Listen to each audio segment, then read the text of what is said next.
I have spent the last 3 years trying to find the right place to begin this story, and I keep arriving at the same moment. The same Tuesday evening, the same laundry basket, the same small purple notebook with the elastic band around it that I pulled out from between my 12-year-old daughter, Zara's mattress and box spring, while I was changing her sheets, not snooping. I tell myself this still, though I understand the distinction matters less than I want it to. I was changing her sheets, and it fell, and I picked it up, and I told myself I would just check that it was not something that required my intervention as a parent, something dangerous, something worrying. And what I found was not dangerous in the way I had prepared myself for. It was dangerous in a different way entirely. Dangerous the way a mirror is dangerous when you have been avoiding mirrors. And the first page I opened to was dated 4 months earlier, and it said in my daughter's handwriting, which I would know anywhere, small and slanted slightly left, it said, "I think Mom loves Sana more than me, and I don't think she knows she does it," which is almost worse because at least if she knew she was doing it, she might stop. And I stood in my daughter's bedroom holding her purple notebook and felt something happen to my face that I was glad no one was there to witness. Zara was 12. Sana was 9. And Sana was the child I had found easier from the beginning. Lighter somehow, less complicated, quicker to laugh. The kind of child who resolves conflicts by moving on, while Zara was the kind of child who needed to understand. Who asked why with a persistence that I had labeled exhausting rather than curious. Who felt things at a volume that I had been treating as a problem to manage rather than a language to learn.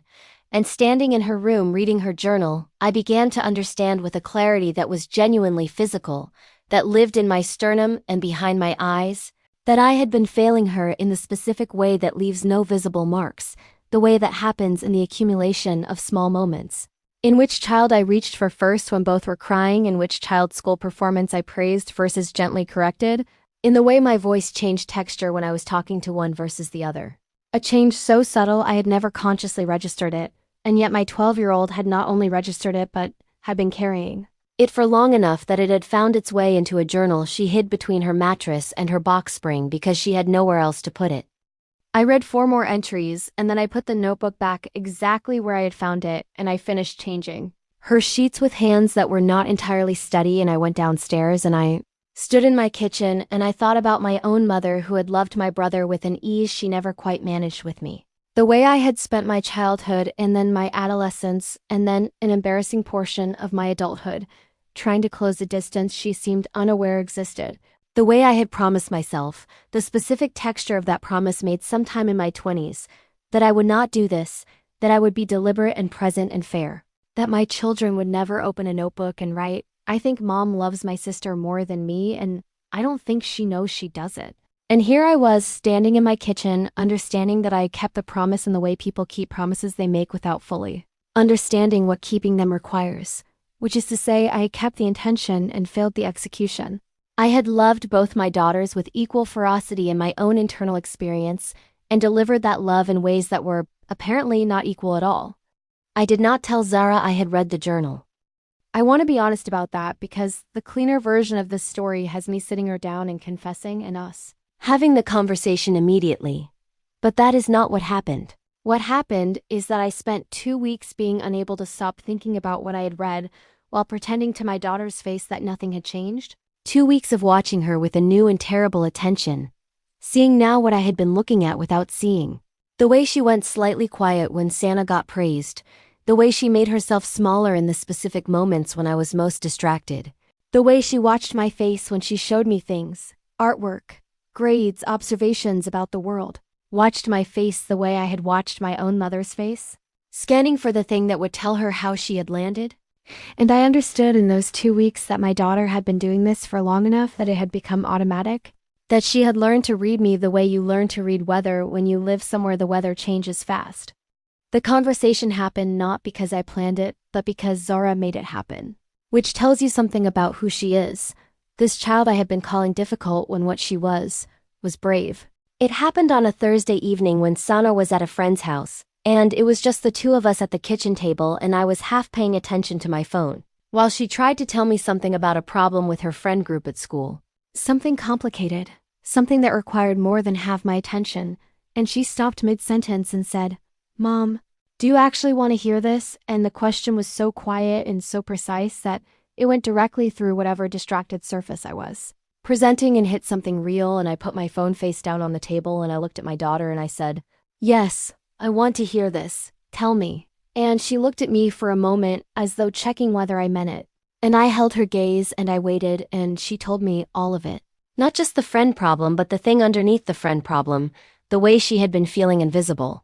The way she always felt like she was explaining herself to me while Sana never had to explain anything, the way she sometimes wished she were different, easier, the kind of girl whose mother didn't look tired when she walked into a room, and I listened to my 12-year-old daughter dismantle me with the quiet precision of someone who had been saving these words for a long time, and I did not interrupt, and I did not defend myself, and I did not cry because she was not crying. And this was not the moment for my feelings, this was the moment for hers. When she finished, there was a long silence, and then I said, "You're right." And I watched her face when I said it. The slight disbelief of a child who has prepared for argument and received acknowledgement instead. And I said, "You're right, and I am sorry, and I need you to know that what I am about to tell you is not an excuse. It is just the truth." And then I told her about my own mother, about the brother who received things I did not. About the 12-year-old I had been, who had also watched a parent's face for information about her own worth, and I watched my daughter's expression shift as I talked, something softening in it, some wall coming down that I had not fully known was up. And when I finished, she said, "So it happened to you too?" And I said, "Yes, it happened to me too." And she was quiet for a moment, and then she said, "And you didn't want to do it to me." And I said, "I didn't want to do it to you." And she said, "But you kind of did." And I said, "I kind of did, and I am going to spend a long time making sure I understand how, so I can stop." The year that followed was the hardest parenting year of my life, and also the most important one. Not because it was full of dramatic moments, but because it was full of small, deliberate ones. The daily practice of noticing which child I was reaching for first, and making myself reach differently. Of sitting with Zara's complicated feelings instead of finding reasons to exit them, of celebrating the way her mind worked, rather than managing the inconvenience of its intensity, of asking questions, and then staying present for the answers, even when the answers required more from me than I had planned to give. Zara is 15 now, and she is, I want to say magnificent, but that sounds like I'm taking credit for something she built largely despite me, so I will say instead that she is becoming herself with a confidence that I did not have at 15, that she argues with me and means it and knows she's allowed to, that she takes up space in our house with an ease that used to elude her. And sometimes I watch her and I think about the purple notebook and about what she wrote in it and about the 12-year-old she was when she wrote it, quietly assembling language for a pain she did not think anyone would take seriously. And I think about the promise I made to myself years before she was born. And I understand now that the promise was never going to be enough on its own, that intention without attention is just a wish. That loving your children equally in your heart means nothing if it does not show up in the texture of your daily presence, in which direction you turn first, in how your voice sounds when you are tired and they need you anyway, in whether the child who feels things loudly ever has to learn to feel things quietly, just to make the room more comfortable. And I think about my mother too, not with the anger that used to live in that thought, but with something more complicated, something that has to do with how patterns move through families like water through ground, finding the path of least resistance, following the shape of what came before, and how the only way to interrupt them is to stand in the water and feel it moving around your feet, and decide deliberately to redirect, and how that is not a thing you do once, it is a thing you do every day. Sometimes every hour. It is the work of a lifetime, and I'm still doing it, and I will be doing it long after Zara is grown. Because she showed me something true about myself in a purple notebook she never meant for me to read in the least. I can do with that truth is carry it carefully and let it change me, which is what I am trying to do imperfectly and consistently and with my whole heart.